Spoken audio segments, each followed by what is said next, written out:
Welcome to Influential Entrepreneurs, bringing you interviews with elite business leaders and experts, sharing tips and strategies for elevating your business to the next level. Here's your host, Mike Saunders. Well, hello and welcome to this episode of Influential Entrepreneurs. This is Mike Saunders with Marketing Huddle, and today we have with us Dom Faussette with Think React Lead. Welcome to the program, Dom. Hey, thank you. Thank you for the invite. Greatly appreciate this. Hey, welcome. So get us started and tell us a little bit about the clients that Think React Lead works with. The type of client that Think React Lead works with is going to be that individual that is following a journey, whether it be this entrepreneur journey or a corporate journey, climbing the proverbial corporate ladder, and somehow, some way, things don't go as planned, right? There's so many times that in our younger years, early 20s, we have life in the grasp of our hands, and we know exactly where we're going to go. And one day we wake up, we're 30, and we realize we're not where we thought we were going to be. So the clients we work with are kind of there, whether they're successful in the career world and then in the personal world things are kind of going awry, or vice versa. And so it sounds like there's a balance, a balance issue there. Oh, always. There's always a balance issue, and it's almost that I'd say triangle. Whether it might be their career, if it's not their career, it's their home life. If it's not their home life, it's their health. And you know, so many of us have more than one of those areas negatively impacted. And that's really what we want to avoid for our clients. You know, you said something interesting that, you know, things don't go as planned. And I think that sounds very cliche to say that, but that presupposes that someone had a plan in the first place.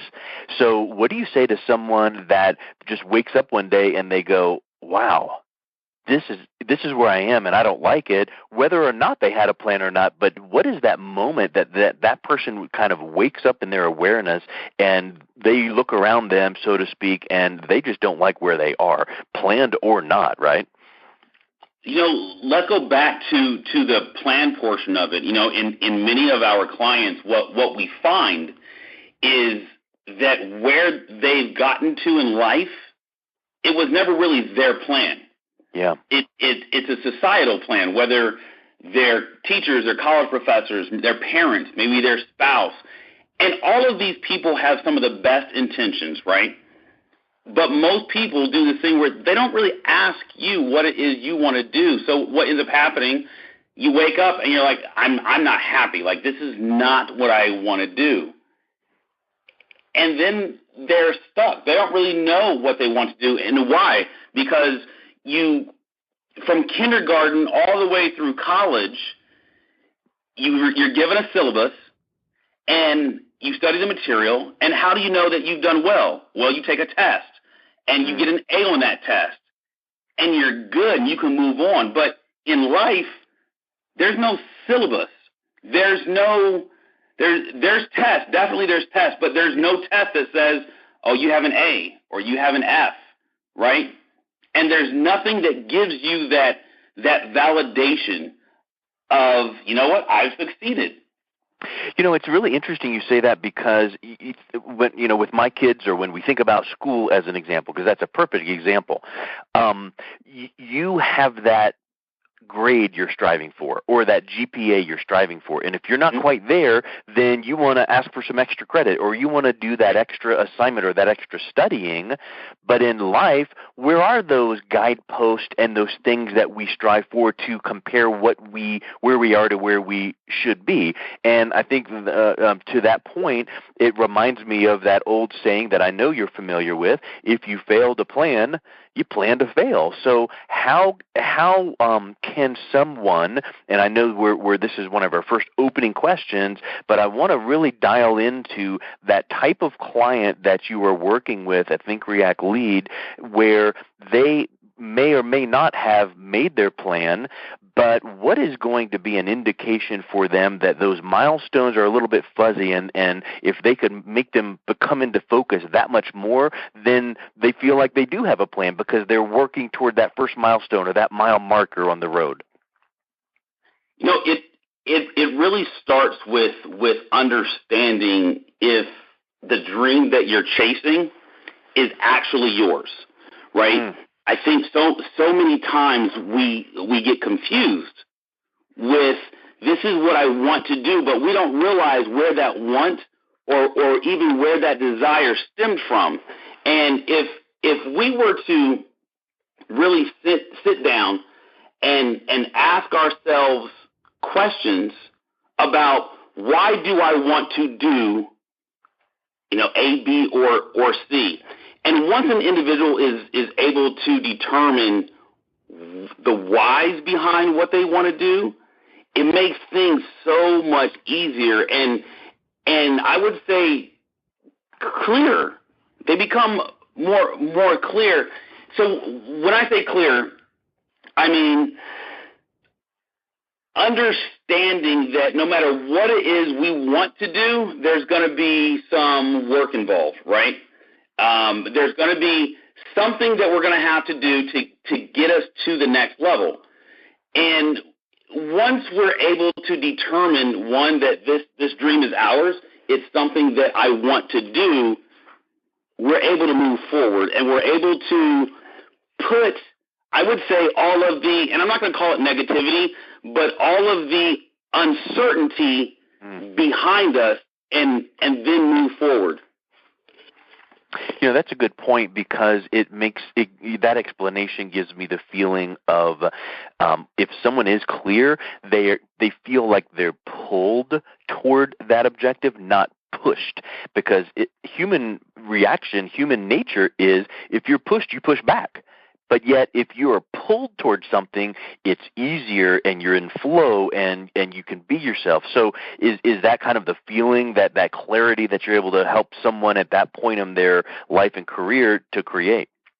So, yes, and really there's a couple things. There's a couple, I would say, A versus B scenarios that I'll kind of instruct my clients on. And one is like if it's someone else's dream, it's not going to have the right fit. And then if it's your dream, it will feel right. And then going back to what you were saying as it relates to kind of being able to move forward and maybe feel a little bit more comforting. If you think it's your dream, but it drains you of energy, then it's not yours. Because truly, if it's your dream, naturally it's going to fire you up. It's going to be fulfilling to you, because if it's not, it's going to take you completely out of your strength zone. Yeah, and I think that when you're saying that, it reminds me of so many times we hear of parents that as soon as a child is born, they're already planning their application to preschool, application to grade school, high school, college, and they're, we have to get them into this little league big sport because that'll look good on their preschool resume, so to speak. And they might have that dream for their kid, and the child doesn't know growing up. They just feel like, great, mom and dad would love me to be a doctor. Well, is it really their dream? And so I think that being able to work with a client and teach them and show them and guide them through that should be a tremendously liberating feeling and experience for that client. It is liberating, and it's not only liberating for the client. I become liberated when I see this happen. To be able to see a person, an adult, chase something their entire life, grasp it, and then realize they're not excited about what it is that they're doing, and then somehow, some way, we begin a relationship, and then see them take a complete 180. And what happens when they start to focus on what it is they want to do? And we talked about clarity. To me, one of the most important things that takes place is their relationships in their life become so tangible. I had a client recently, actually. son, and this is not why he came to me. He's trying to promote. That's why he became my client. But we got him to promote in 6 months, and he had been trying to become a VP of the company he's at for 6 years. But that to me wasn't important. When he told me that his son was a well-known artist at his school and had been for the last 5 years, but he didn't know until we began our coaching relationship, that to me is what drove it home. It was well worth all of the hours we put into working with this client just to get him to see, you know what, there's more to life than just focusing and following a dream that might not be yours. It's what's in front of you that's important. It's being present. Definitely. Yeah, that's a really, really huge point. So obviously in this first section here, we are talking about the difference you make in your clients' lives. Tell me what has led you to this field. What did you get? What was it for you that helps you get started in this business? You know, it's almost a two-part story. The first part that kind of brought me to this wanting to help people out, I mean, I grew up wanting to help people out. I didn't know that it would be in this capacity. I joined the military fresh out of high school. I then ended up becoming a police officer once I got out of the military. And I thought that was kind of my purpose in life, my path, just to be a cop, help the old lady across the street, if you will. Well, that never happened. I never helped people across the street. I realized that I was hurting more people than I was helping. And becoming a product of my environment, if you can imagine, as a police officer, more often times than not, when you respond, nobody wants you around. You're just there because something's not going right. Well, when you do that and you see a lot of the negativity that takes place in this world day in and day out, it changes who you are as a person. And I got to a point where I went from sad to depressed to just numb, having no compassion for anybody in the world. And it got to the point where I was suicidal. And suicide by suspect, let me explain what that is. So going to that depression, that anger stage, I really could no longer handle the job. But I wasn't going to kill myself because my family would end up losing the death benefits. So I opted never again to wear my bulletproof vest. And chasing drug dealers and kicking in doors and putting myself in the line of fire with the hopes of being taken out is what I wanted. It never happened. It never happened. There was a day that I was 2, 3 o'clock in the morning, and it was a weekday, so it was extremely quiet. I was in my patrol car, and some lady jumps out in front of my car, tells me that, her husband's trying to kill her.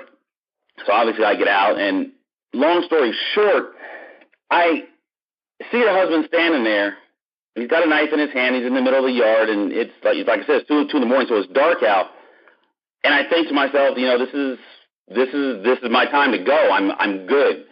But I saw 3 kids standing behind him, and I had my weapon drawn, and I said to myself, you know what? I'm not going to let their dad kill me, and then he go to prison.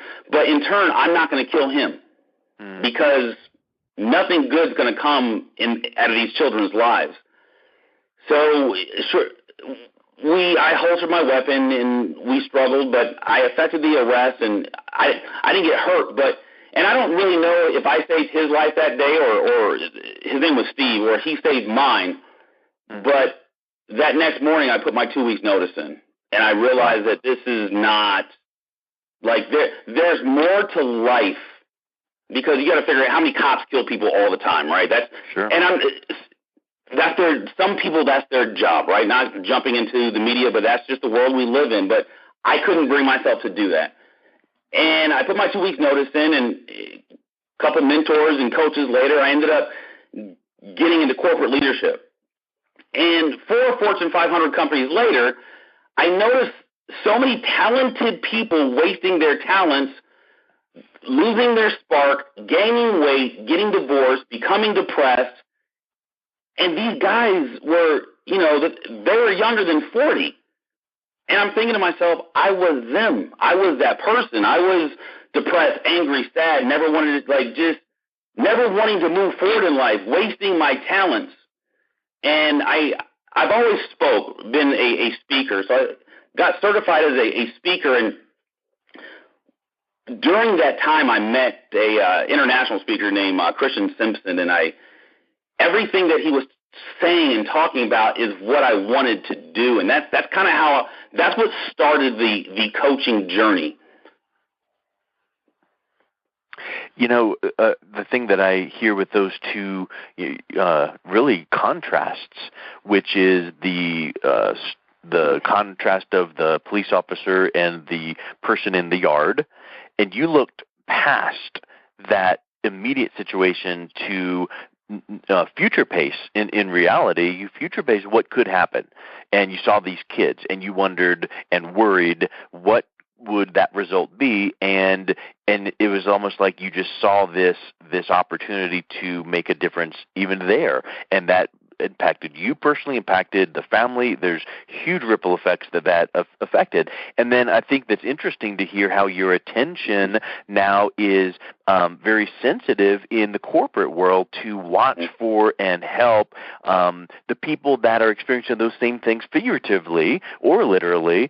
So what are some of the things that you have done to become, you mentioned you got certified, but what are some other things that you do yourself to build yourself and prepare yourself so that you're ready to give to your clients? It's really about a balance in life. And I'm not a big fan of the phrase life balance, because for me, there's moment balance, right? The balance that I have in my office is not the balance that I'm going to need while I'm out to dinner with my wife or delivering a leadership facilitation at the corporate office. For me, it's about bridging the gap between my mind and my heart, right? I talked about your whys and understanding what it is I'm purposed on this earth to do, because I firmly believe that I'm not here for myself. If I was here for myself, one of the bullets would have hit me when I was a cop, and I would be dead and I'd be gone. But we all have a greater purpose. The fact that I found mine is what allows me to be here now when I'm coaching, and really is listening to my clients. Do I have a perfect life? No, but I strive towards perfection every day. And when you've been in so many dark places, it's very easy to wake up and be in a happy place, right? It's a choice, right? I wake up, my eyelids open, my feet touch the floor. I control everything else that happens that day, right? I don't have a 3 to 5 year plan. I have a 3 to 5 hour plan, and I know that if my clients take the time to seek out a coach, and it's me that they decide to work with,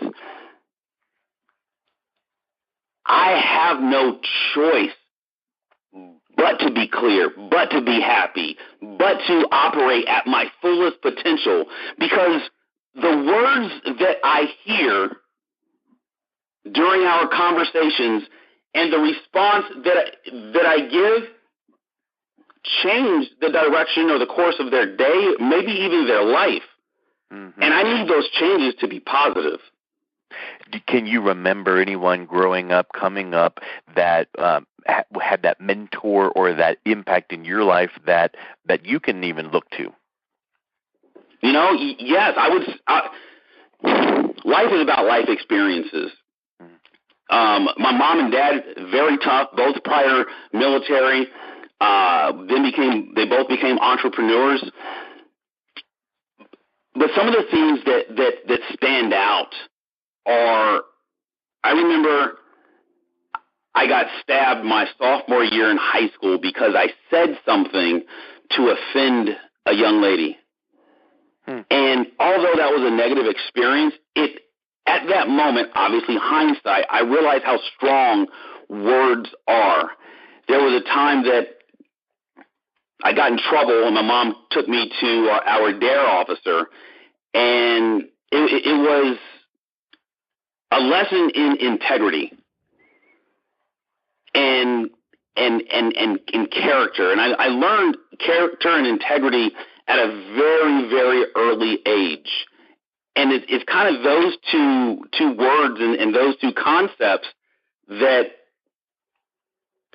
even in my darkest times kept me right, if you will. Yeah, I think that there's so many. I wish that people would tell us right away or pretty close to when it happened, you made an impact in my life when you said, but unfortunately that just doesn't happen. We just have to know that interactions we have with people can and will make a change in their life, and we just need to be present, focused, so that it's a positive change. Because I'm sure we can all think of a time that someone has made a negative impact in our life, right? And how do we react to that? How many times have you seen kids that have grown up in the projects that have said, well, that's just the way it is, and then they stay there? Or on the other hand, kids that grow up there and say, not for me, and they move on. What's that switch in people that would cause someone to make one decision or the other? So going back to my mom, so we grew up in San Bernardino, California, and it wasn't the most pleasant environment. But one thing my mom used to do is she would take us to a impoverished environment, and then 20 minutes later she'd take us to a new build where they do the display and hand out the candy, and you go look at the houses. And I remember one time we were sitting on the steps inside of this house, brand new house. We couldn't afford it because we lived in a lower class environment, but she said, you can decide to live here or you can decide to stay where you're at. The choice is yours, but you're not going to get anywhere without hard work and without dedication and without being focused on things outside of yourself from a positive standpoint. And I just remember that. I remember, like, you know what? Just because I live here doesn't mean I have to stay here. That's a gift, and that's very rare. That, number one, she would do that and not rail against the environment she was in at the moment, because that could have been easy to do, right? So right. She took that initiative, and then for you experiencing that, could have easily gone a different direction and seen that contrast and really gotten down on where you were at that moment too. But that pulled you, and that mindset shift and kind of gave you that drive, right? And right. What a great thing to say. It's going to take some work. Nobody's going to hand you things, and too many times people in the environment we're in now with instant everything, text and instant message, right? It's like, oh, I want this, give it to me now. Right. And where do you then take those concepts right there we just talked about, and when you're working with a client, how do you integrate some of those things so that they realize, okay, I am right here now. We've talked about my situation or whatever you've done with them, but here's where I want to be. Here's where I am now. There's a gap. It's going to take some work. Mm-hmm. How do you make that clear to them? Asking the question, how bad do you want it? Understanding that, bro, it took you 30 years to get here. You're not going to get there, wherever there is, in 30 minutes or 30 days. Now, we can begin the process, but that's a decision that you would have to make, right? It's understanding that there's changes that have to take place in your life. So where for the past decade you may have come home from work and set your butt in front of the television and done nothing, you cannot do that any longer. You have to completely change every single thing that you're doing in your life to get the results that you don't have, right? So it's getting the results that you want, but why haven't we gotten them? Probably because most of us are lazy, and we end up feeling sad that because we're a product of our observations, but we don't realize we're a product of our observations. It's almost like when you get into your car, the AM/FM currencies or the frequencies are flowing back and forth. And when you get into your car, you have the option to listen to talk radio, sports radio, country, classical, hip-hop, jazz. But you tune in by making a decision on the station that you're going to listen to. Well, it's the same thing in our life. We all tune in to what it is that we want out of life. If you don't want anything out of life, then that's the station you're going to tune into. But if you want something, then you're going to tune into things that are greater than your current situation. And what it does, it takes a habit to replace a habit. You know, what you said about the radio frequencies is interesting because it's kind of it's the realization that if you're sitting in your car driving down the road and the radio is not on, you're not hearing those talk radio, sports radio stations, but they're there. So it takes just tuning in, turning it on, changing the channel, and there it is. But if you turn it off, you don't hear it. Exactly. But it's there. It's still there. So in our lives, that change and that new direction and that new person, it's there. We just have to tune into it. And I think that that's the thing that people don't realize. A, they don't know what they want, and B, they don't know how to get there. Exactly. Wholeheartedly agree. So thinking about kind of executive leadership coaching, that industry, I'm positive that you have competitors because there are people that do what you do. So talking about the industry as a whole, what are some things that are out there right now that characterize, you know, the executive corporate leadership training that are kind of happening out there, State of the Union of what should people realize? Because I feel like there's a lot of misunderstanding when someone is in their corporate position and they kind of hear this, you know, I feel like I'm out of balance, I need something, but I don't know what it is. Well, why should they turn to you? What are you seeing in the industry out there? When you're talking about that executive, that CEO, that corporate leader, they grew up in a time where having a coach was frowned upon. Fortunately, today is nothing like yesterday. Yesterday indicated that if you have a coach, you are pretty much on your last leg. Yeah, you're broken. Yeah, you are done. And for those that were self-aware enough to have one, they kept it to themselves. Where nowadays people are excited about having coaches. You know, 78% of CEOs being coached said it was their own idea, and that was out of an article from Forbes. So that's today, right? So the CEOs, they understand being self-aware. They understand that leadership is influence, nothing more, nothing less. That's a John Maxwell quote. They enjoy having a coach, and the reason why is because more oftentimes than not at that level in life, the people in your circle are just like you. And not only are they just like you, you're usually the go-to guy in that group. So nobody's going to give you the feedback that you probably need. And because you guys do the same thing, they're not going to give or allow a different insight. Whereas what a coach should do, a coach should be able to ask open and explorative questions and then listen deeply. If they're able to do that, then they're coaching. Something that I see in the industry today as it relates to coaching is there's so many coaches that don't have coaches. Ooh. And that's sad because in my personal opinion, you're doing your clients a disservice because you're giving them stale information, right?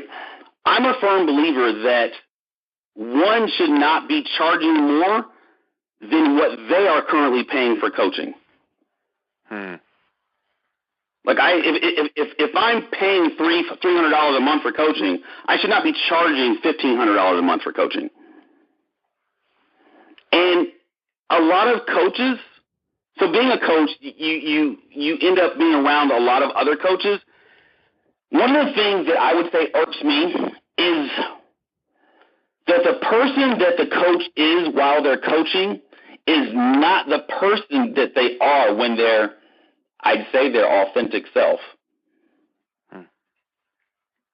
And I could potentially be the only person in the world that thinks that's a violation of integrity, but I don't think you're being true to your clients. And at the end of the day, it's not about us as coaches. It's not about whether you're a life coach, health coach, you name it.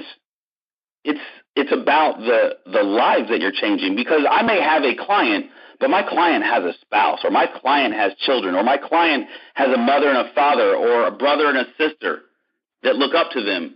So I'm not just changing their lives. I'm as their coach, I'm changing their existence. I'm cultivating and encouraging their relationships. You said something interesting about the people around, in that corporate environment. You've got the same people around you, and they're experiencing the same things. And someone may say, when they hear your response there, well, I've got, my colleagues and my next level up boss, and I pick up things from them, and there's where my coaching comes from. But I would suspect that it's kind of like when you bring someone in from the outside to run an organization, they don't need to necessarily have the exact industry experience, because they're bringing that body of work from their experience. So if you just have your small circle of yes men people around you, no one's going to ask you those challenging questions. It's that external person with that external perspective that's going to really take you to that next level. Have you seen that as well? Oh, man, I see that often. It's that I am because they say I am, right? We get caught up in this being around people that really, yes, they may be our friends, but they have their own issues in their life, so they're not going to dive in and give you insight for a couple reasons. One, they're not that concerned. Two, you as an individual aren't that open of a person. And if you're in a position of authority, nobody's going to give you the real in-depth skinny on what it is you are doing, good or bad, right? So your strengths, they'll give you, but your areas of opportunity, they're not going to give you, because let's call it what it is. They're afraid of the backlash. Yeah.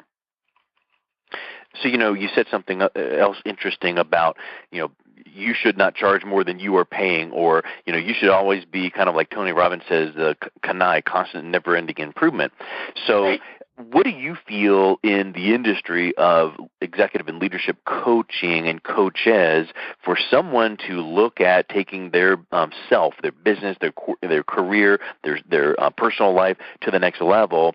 And in what to look for, meaning how should they ask questions to a potential coach so that they make sure that they're getting the good stuff, and they're not going to get anything held back. And that, if a coach has got 10 years of experience, is it really 10 years of experience, truly 10 years, or is it 1 year of experience 10 times over? They're just doing the same thing. And I learned this 10 years ago when I got my certification.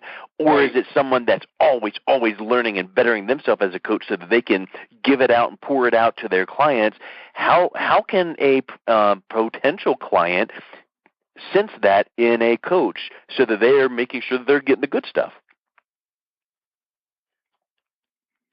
One thing that allows me to talk to my clients the way that I do is the rapport, right?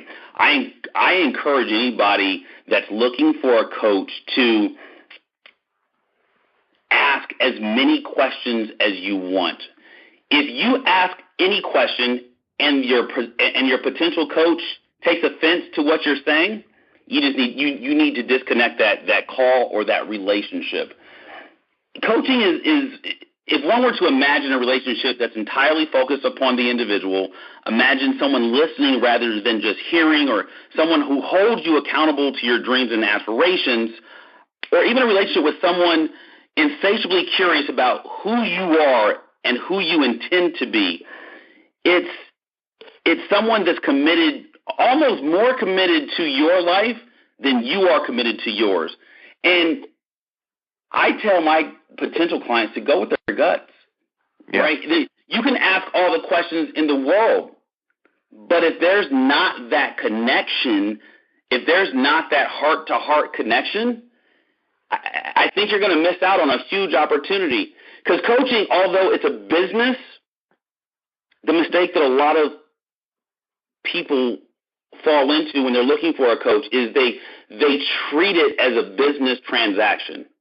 Yeah. And in doing that, you leave out the emotion. And one can't change if emotion's not tapped into. That's like trying to jumpstart a vehicle and you've got the jumper cables, but you're attaching them to the bumper as opposed to the battery because the coach doesn't want to open up their hood. Yeah, it's like when you're climbing the ladder to success, make sure that ladder is leaned up against the right building. Very true. Very, very true. So here's a question. What are people afraid of in hesitating to embrace some coaching? People are in my opinion, so I was K-9 in the Air Force. I have a lot of animal training, dog training specifically, but people are animalistic. When they're hurt, they don't want to be fixed, right? So there's a phrase, hurt people hurt people. Have you ever tried to have a conversation with someone that's hurt? And it may not be you that have hurt them, but they don't want to change in that moment. Yeah. They want to enjoy and embrace that feeling of struggle, that feeling of hurt, that feeling of sadness. And people are afraid of change. Like, they don't know what's on the other side of change. It's fear. They've been doing this way for so long. And they hear the phrases, what got you here won't get you there. And most of my clients are doing well prior to coming to me. And if you're doing well in life and those around you are encouraging your success, why would you need a coach? So they say. But is one doing well because they're running from childhood hurts? Is one doing well because they're trying to mask errors in their life or mask different vices in their life? And are they truly happy, or do they just look successful from the outside? And it's those individuals that come to the realization that, you know what, I need help, right? And it's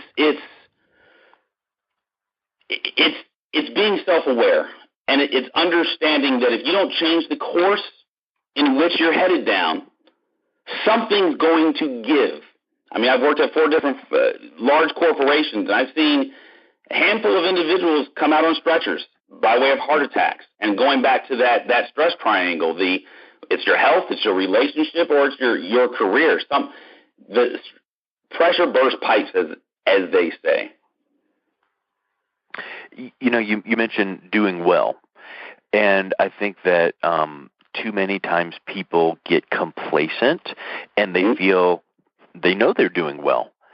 But what is a trigger point for that person that would make them realize, while I am doing well, there could be more? Or there's this one area in my life or business or career or relationship that could need some work. What are some of these trigger points that people can be watching out for that might be a leverage point for themselves? One question I ask my clients is, when is the last time you laughed? Like the question you ask it's a great question, but so many people in answering that question for themselves, they go way too deep. It's very simple. And I'm not talking smiled. Like, when's the last time you laughed? Or are you married? And if you are married, when is the last time you and your spouse laughed together? Yeah. When is the last time you laughed with your children? When is the last time you turned off your phone and just held your wife's hand in silence and just looked at each other? Do you know, like, there's so many executives and corporate leaders out there that have not had any interaction with their wife, right? And it's those questions that I ask my clients, because when they first come to me during our consultation, they just assume it's all going to be corporate talk, right? Yeah. And when I start asking those fact-finding questions, more oftentimes than not, there's a lot of silence, a lot, some tears, because nobody in their circle is going to ask them this question. You may have been married for 15 years, but you haven't had sex with your wife in 7-8 months. You don't know what your kids are up to. You're lost. That's your answer is very deep, because it goes beyond the normal intuitive what's a trigger point, because that question about laughing says a whole lot, because what has to be going on in someone's life to allow them to feel free enough to not worry about what's in front of them and just laugh out loud? Man, everything has to be aligned. Everything has to be right. Not right to others, not right to your mom, not right to your wife, not right to your boss, but it has to be right in your life, right? It has to be open. I mean, I remember when I first got out of law enforcement and I was dealing with PTSD, one of my coaches asked, what is that thing that you used to do as a child that put a huge smile on your face? And I said, without a blink of an eye, right? I said, skateboarding. And he was like, dude, that's what you got to do. Go out tonight, get a skateboard, and just go skateboarding, just a kick push down the street. And it's funny. I ask my clients, what is it that makes you happy? And whether it's face-to-face or we're doing a teleconference, they'll usually kind of lean forward on their desk, and they kind of look at the screen or look at me, and they humbly say, my kids make me happy, or my spouse makes me happy. And okay, those are good answers. And then I ask, what is that thing or that made you happy as a kid or a young adult? When is the last time you did something and gave no care in the world? And at this moment, they'll typically sit back and they'll have this twinkle in their eye and this, like, I see nothing but teeth. And one guy was like, dude, I was in a band, when I was in college.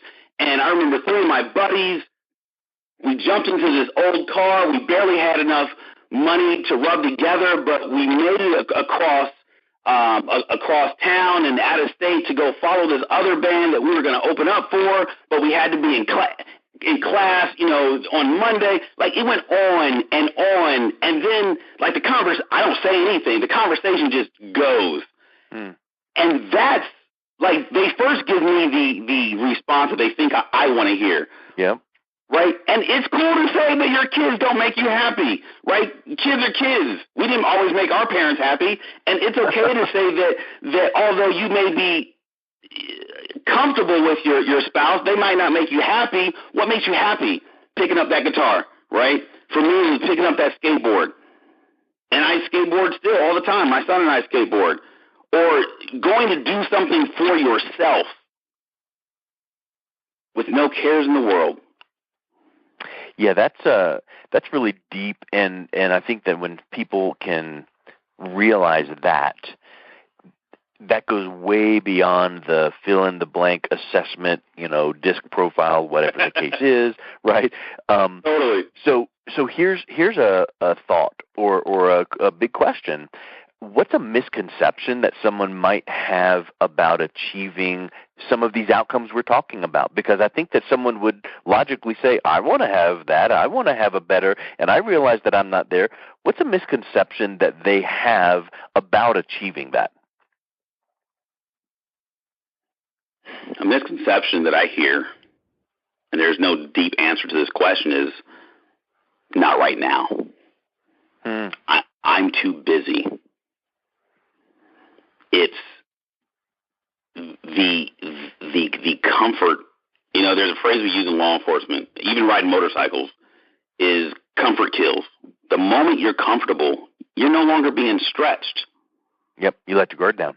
You totally let your guard down. So riding motorcycles, me and my wife race motorcycles, and we know, like, the discomfort is what causes us to grow.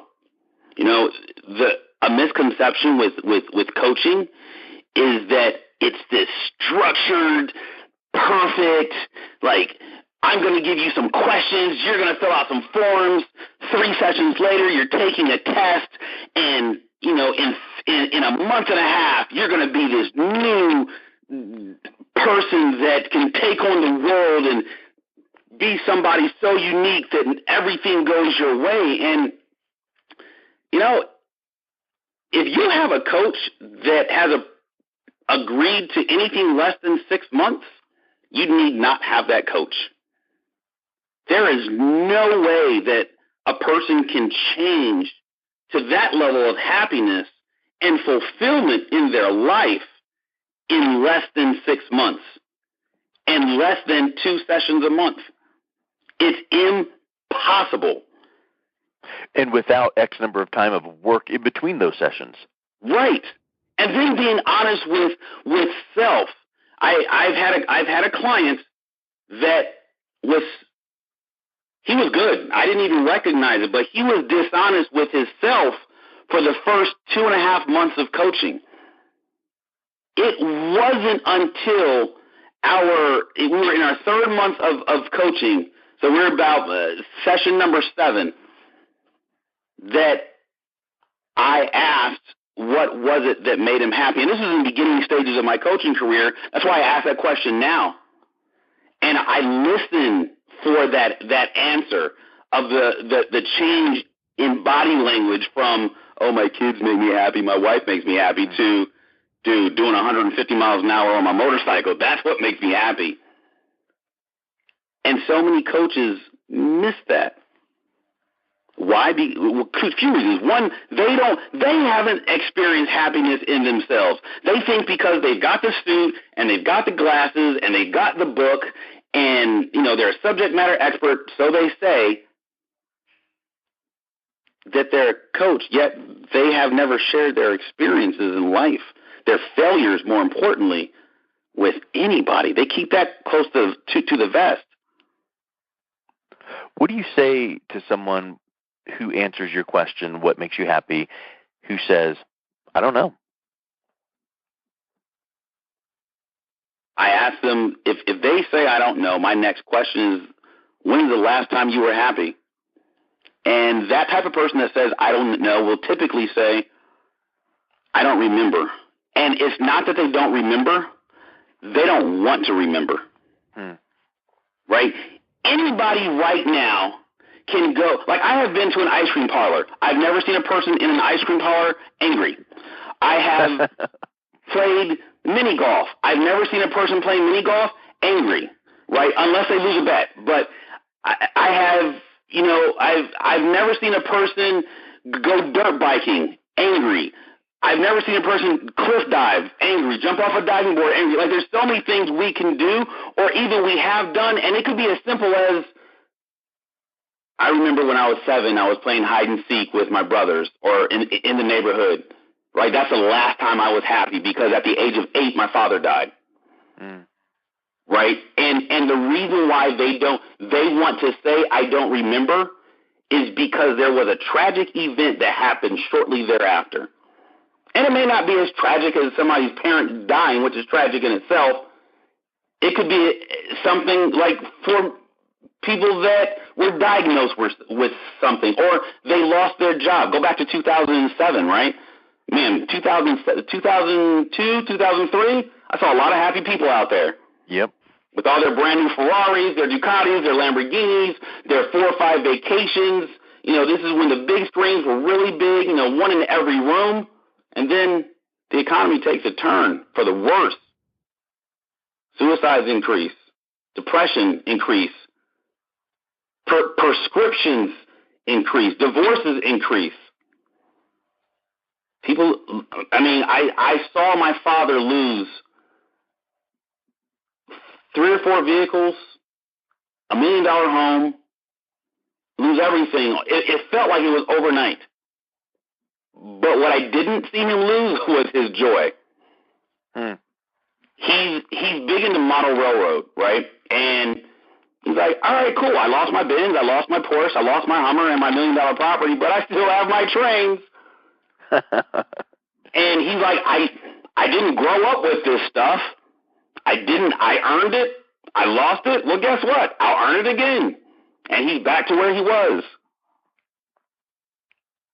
Yeah, that's a big takeaway there is you're going to have a lot, you're going to lose a lot, you're going to be up, you're going to be down, but it's what you do in those peaks and valleys. Because you need to be in the valley going, this too shall pass. And then you need to be in the peak going, this too shall pass. Right, exactly. Because if it doesn't, it means you're not growing. Yeah. So here's a point too. If someone is in their kind of comfort zone, because we've talked about that a lot, they're in their comfort zone. What's a big mistake or a pitfall that they are making that they might not realize that they're making that's keeping them stuck in that comfort zone?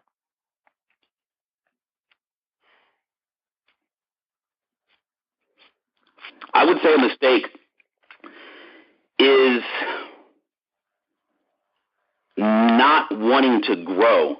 But it's also deeper than that, because how many people out there don't realize that they don't want to grow? It's simple things.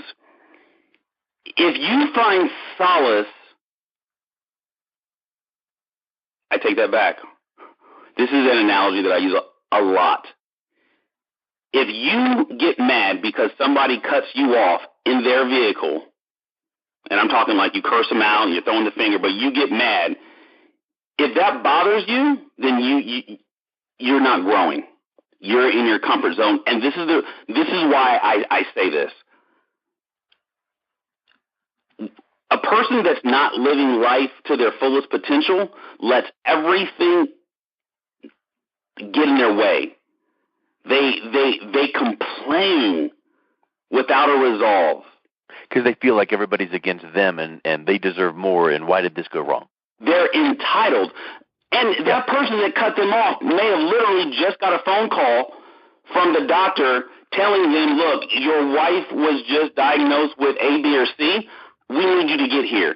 Or the teacher that calls, the principal that calls the parent, hey, your son just got hurt on the playground. Like, we're so closed-minded and closed off to the fact that somebody could actually have an emergency and really didn't see you. And that's a very simplified instance, but that's something that everybody can relate to. If you find solace in coming home and popping open a beer because your day was so long and you need something to make you feel better, then you're in your comfort zone. You should not have to lend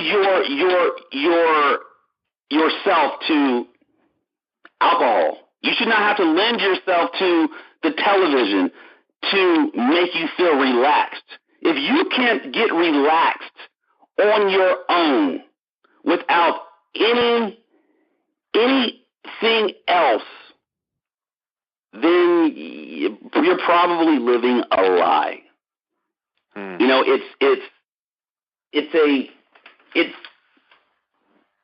You're lying to yourself, right? And so many people, especially today's time and age, right? If you look at a person that's overweight will typically download some app. And that app, in the moment they download the app, the plan is to look at the app to find a program to lose weight. But, and this is a play on words, what they're doing is instead of applying anything, they're app lying to themselves. Wow. Right? Ooh. They haven't applied anything in their life probably for years. If you're still hitting the snooze button, you're in your comfort zone because something happened the day before that makes you not want to get up. Like, why does a person not want to get up in the morning? It's because they don't enjoy what the day has planned for them.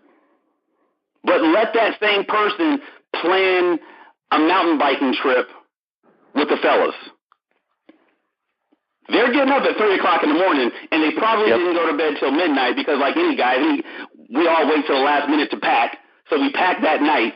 We get a couple hours of sleep, and without an alarm clock, we're up at 3 or 4 o'clock in the morning, and we're at the rendezvous point waiting on our buddies so we can go up north or go out of town to have fun, right? When your life's not fun, your day's not fun.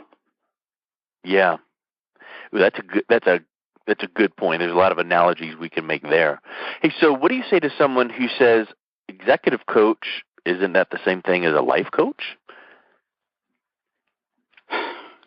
You know, honestly, I don't even know what a life coach is or does. I feel that it's impossible to coach somebody's life. And this is the reason why I say this.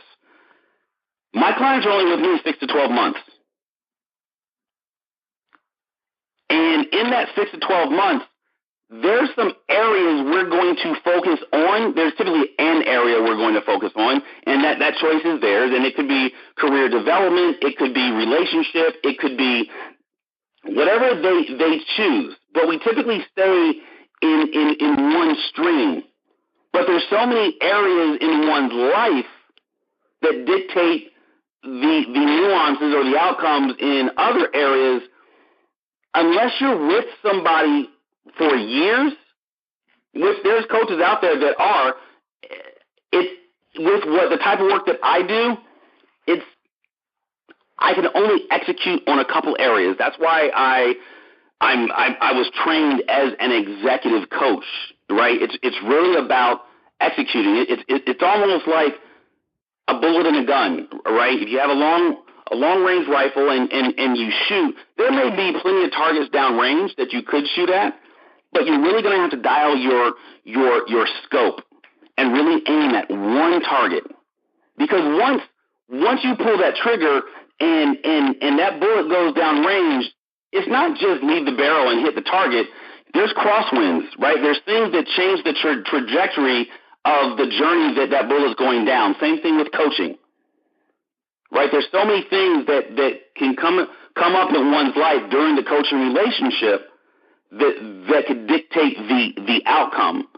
So we really have to execute on our delivery and execute on our results in order to get the results that we want from that client and what they expect from me.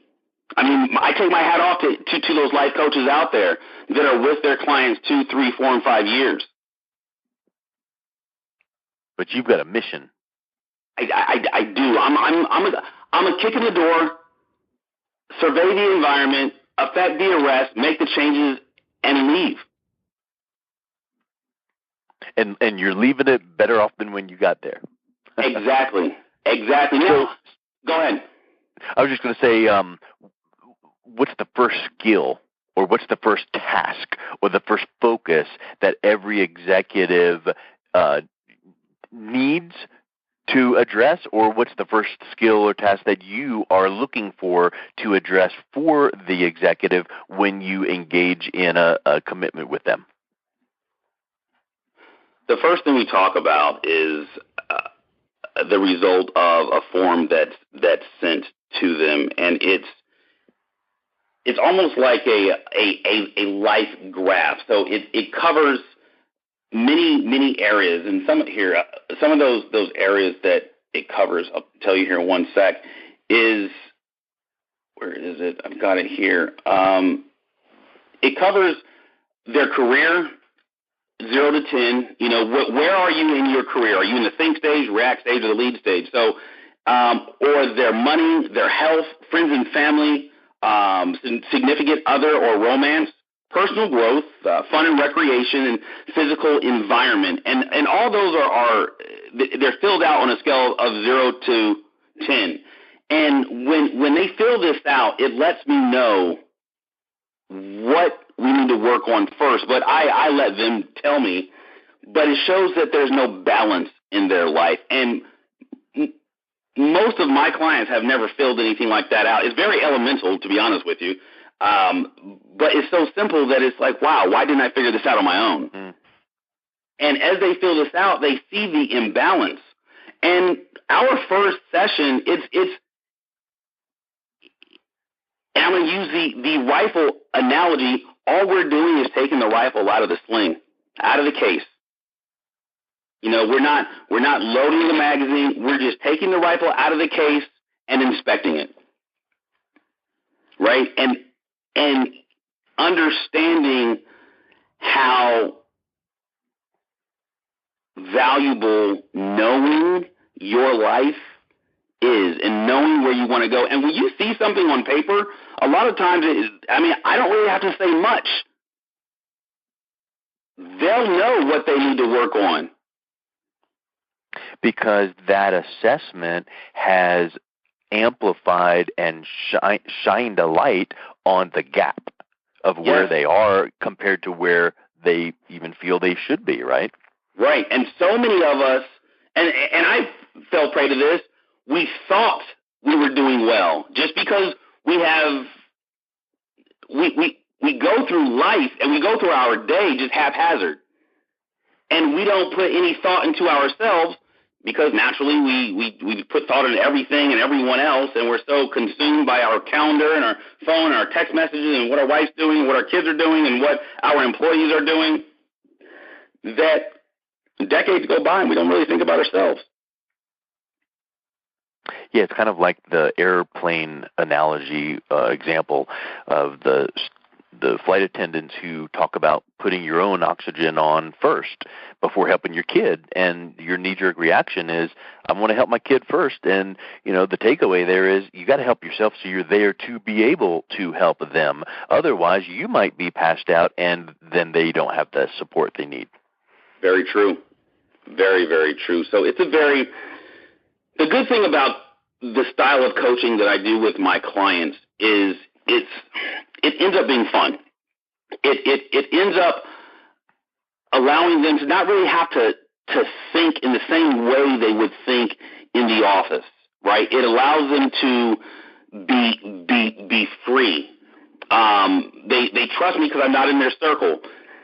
It's all of my clients thus far have, I've seen them outside of my coaching client relationship. Some of us, a lot of us ride motorcycles, and we talk about that. And it's that refreshing feeling of them knowing somebody that doesn't want anything from them at all. Because so many people pull from successful people. Mm-hmm. Right? Successful people go out, they got to be very cognitive about who's talking to them. They're typically closed off, and they have to put on this front of, I've got it all together because if I don't put up this front, then this person's going to call me out, or this person probably wants something from me. And more often times than not, that person does. But with this coaching relationship, everything I want from them, they want from them. So you're aligning and coming alongside of them while you're motivating them through the process. Yes, definitely. So what would you say is the correct mindset that someone should have when looking at starting the process? Meaning, what are some good expectations so that they don't set themselves up for unrealistic expectations, or they set them so high that no one can attain this, and then that puts themselves and the coach at odds? My first response to that is be willing to unlearn, because obviously everything that you know to date is doing a service in some areas in your life, but in your overall life is doing you a disservice. So be willing to unlearn. Be willing to exchange one bad habit for a good habit.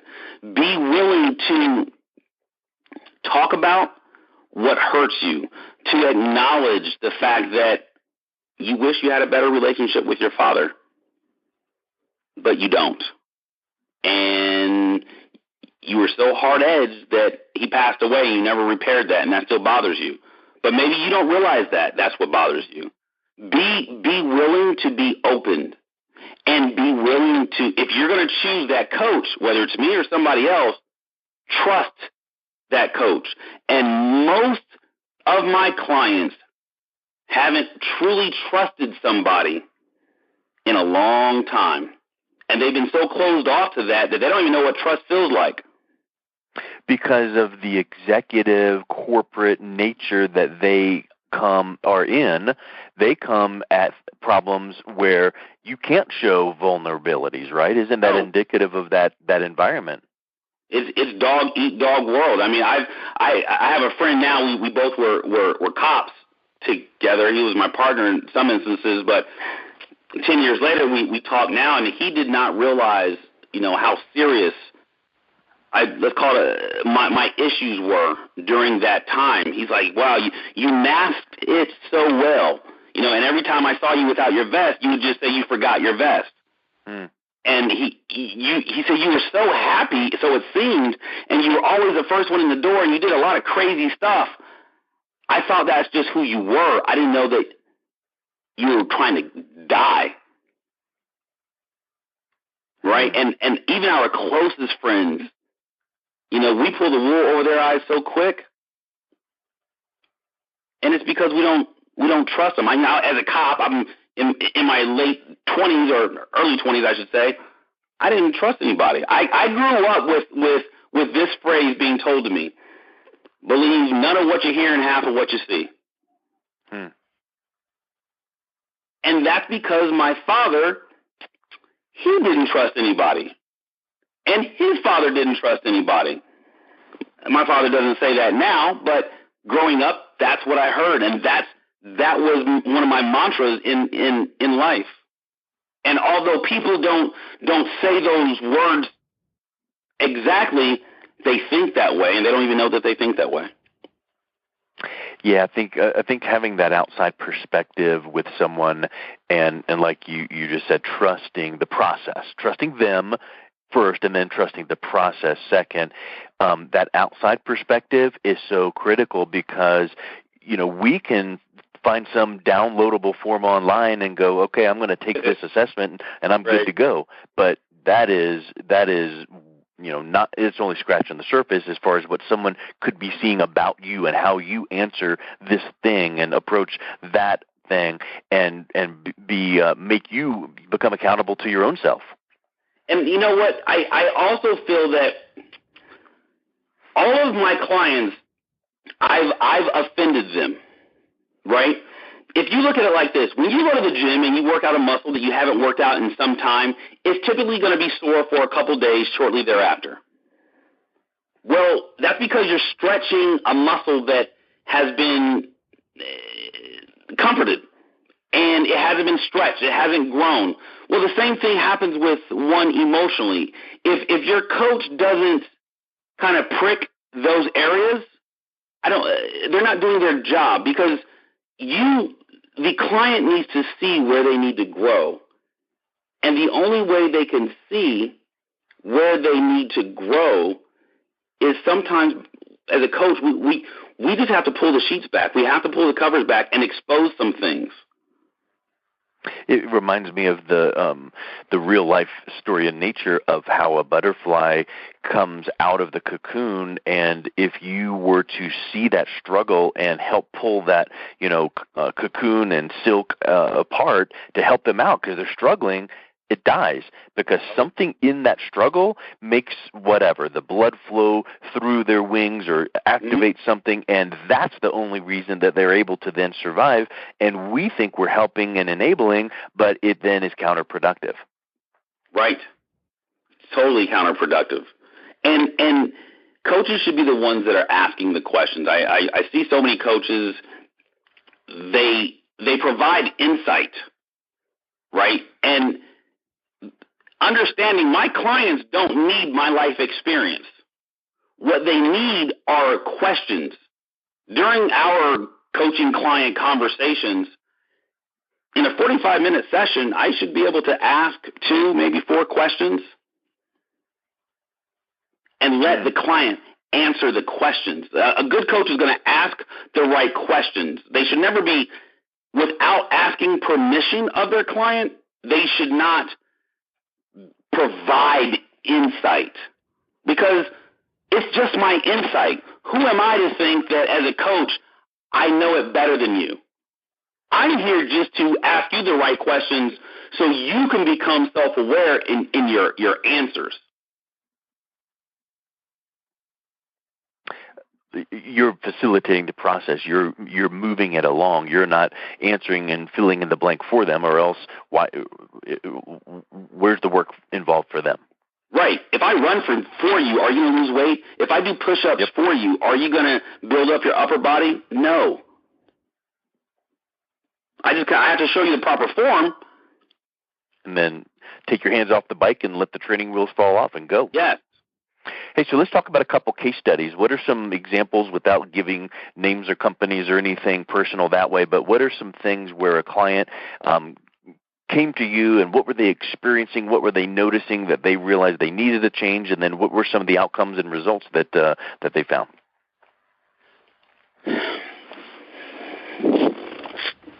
One case study that stands out the most is an individual that had it all, and I may have referenced him earlier, but he six-figure salary, six-figure car, couple cars,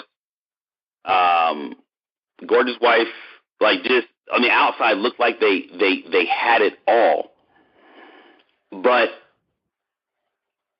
what he wanted to do was promote, right? He wanted to promote and he couldn't figure out why. And fortunately for me, I was able to figure out just by listening to him and listening to the relationship that he has with the person that is pretty much the controller of his destination, right, at his place of employment. That guy didn't have the life. So the guy, being his boss, did not have the life that my client had. My client has a very exciting life. So he was put off, he being his boss. So in listening to my client, I said, why don't you just ask your boss to be your mentor? My client quickly said, I don't need him to be my mentor. I know what I'm doing. I said, you know what? You do need him to be your mentor. It's not for you. It's for you to position yourself under him, because everybody wants to be needed, especially in those positions. And once his boss felt that he was needed by my client, the relationship changed. And the guy, this guy's boss was providing him information that the guy already had. But I just told him, I said, shut your mouth and just listen. It's going to be hard, I get it. But the end result is what you want. You want him on your team.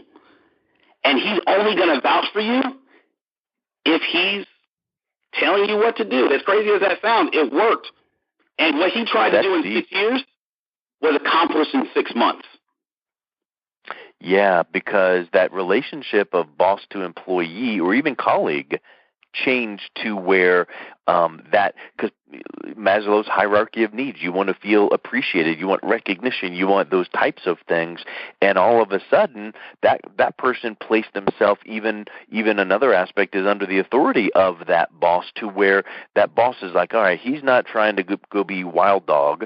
And I think that a lot of those factors were playing into that, right? Don't you feel like if your kid is going to ask you for something, are you going to give them a rock? No, you're going to give them what they want, and because you love them. Well, that relationship, that alignment, to me, that sounds like that is way different than the normal rah-rah life coach. Let me give you some good advice. That was a deep strategy. It was, and it worked. Another guy I had was, and this was simple. Guy graduates college, so this is your typical scenario. Athlete graduates college, lands a couple gigs. He's doing well, but when I met him at a social event, and he goes on to tell me about everything he's doing. And I'm like, all right, cool. But I recognize a certain heightened level of potential in him. And I shared that information. I said, dude, you could be doing so much more. Like, the reason why you're not is because everybody around you is praising you for your, let's call them minute accomplishments. And he goes, tell me more. I said, look, you have a double master's, right?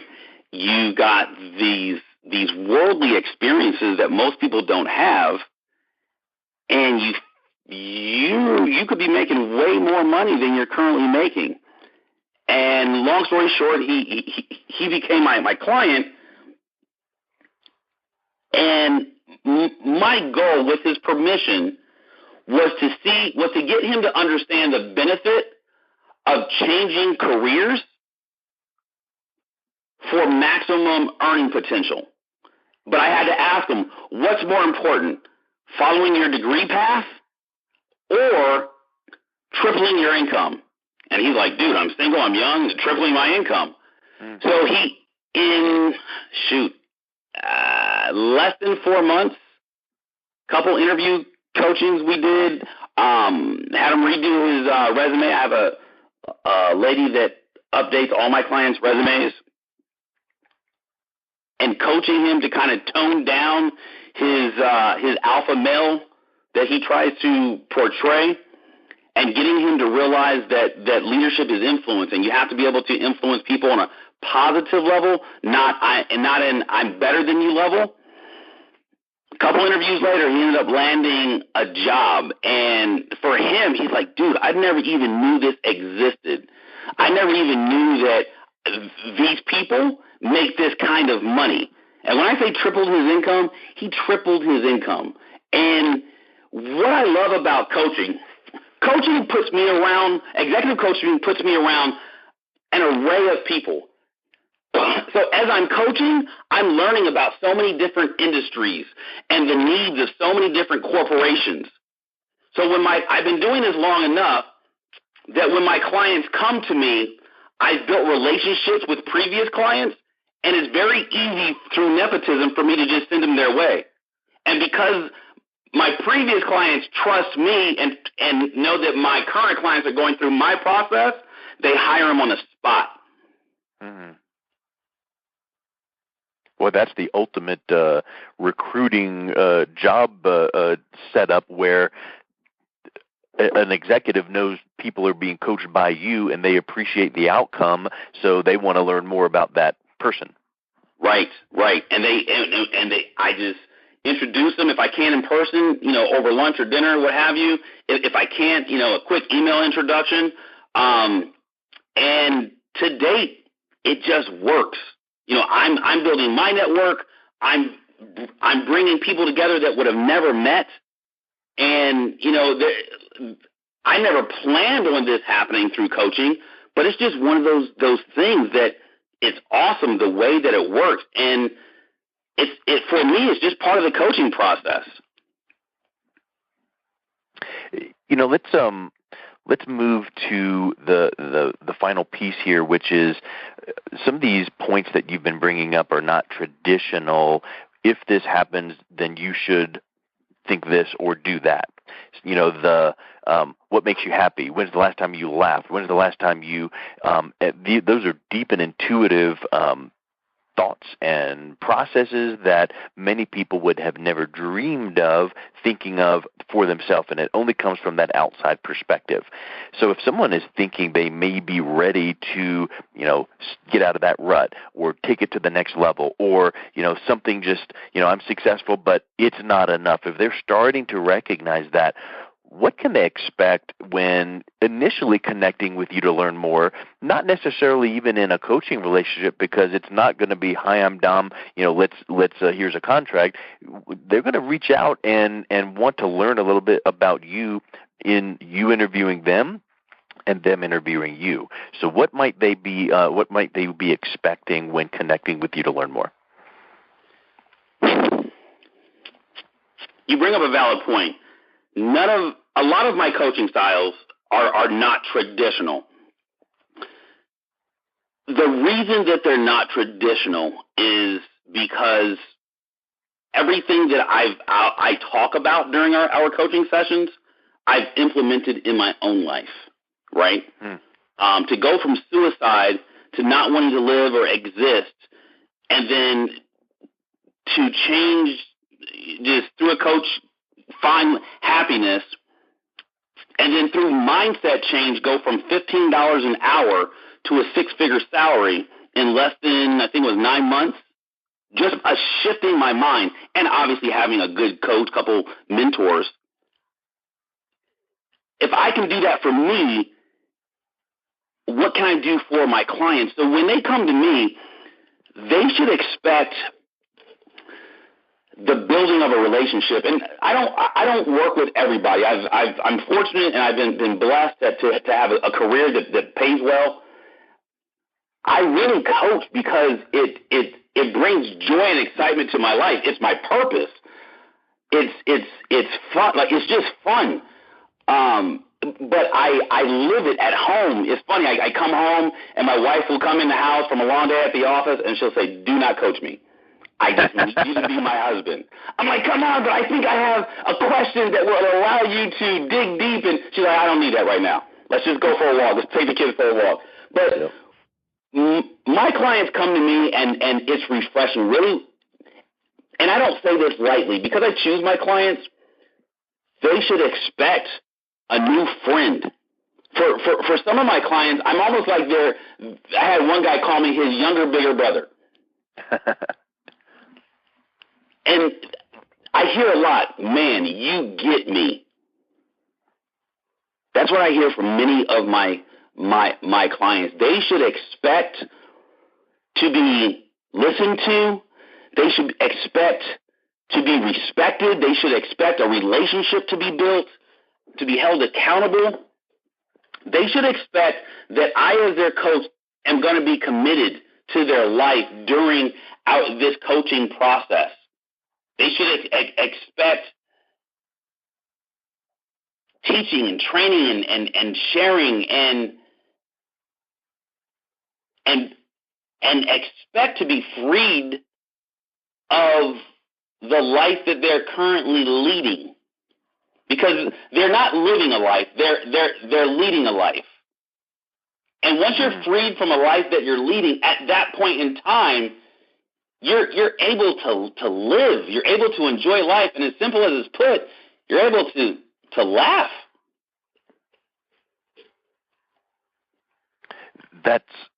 That's a huge piece in response to that question, and not just, "I'm the best, call me, we'll get things done." Right? It's kind of like in sales, you think of, go for the close. Well, in reality, it's going for the open.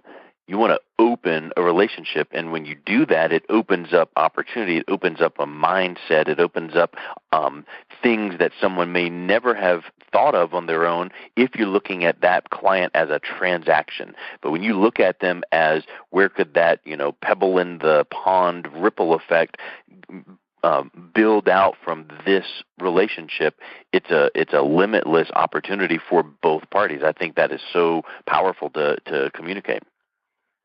It is. It's really about building relationships, man. I have a client now. There's a MotoGP race happening in April, and he's not my client currently, but he literally reached out to me. He's like, "Dude, there's a MotoGP race out here. I assist at the track. Every now and then I'll race on this track." He's like, "I got the tickets," and he sends me all these links. And he's like, "Dude, when you come out here, let me know. I'll introduce you to all these people." He's a buddy. Like, how many of our clients would do that for us? I mean, I've gone fishing with some of my clients. One of my clients has a yacht out here. We hang out on the yacht and just talk, have a good time. I mean, it's I don't know. It's really cultivating. To me, it's a relationship. It's a relationship where there's an understanding that I have a skill set, and I can benefit you with my skill set. And if you're willing to be open and understand, I'm so not going to judge you. I don't run in your circles. I'm just here to help, because most of my clients have children. I don't want to just be your coach. I want to be your children's coach. Like, I'm going to be doing this till the day I die.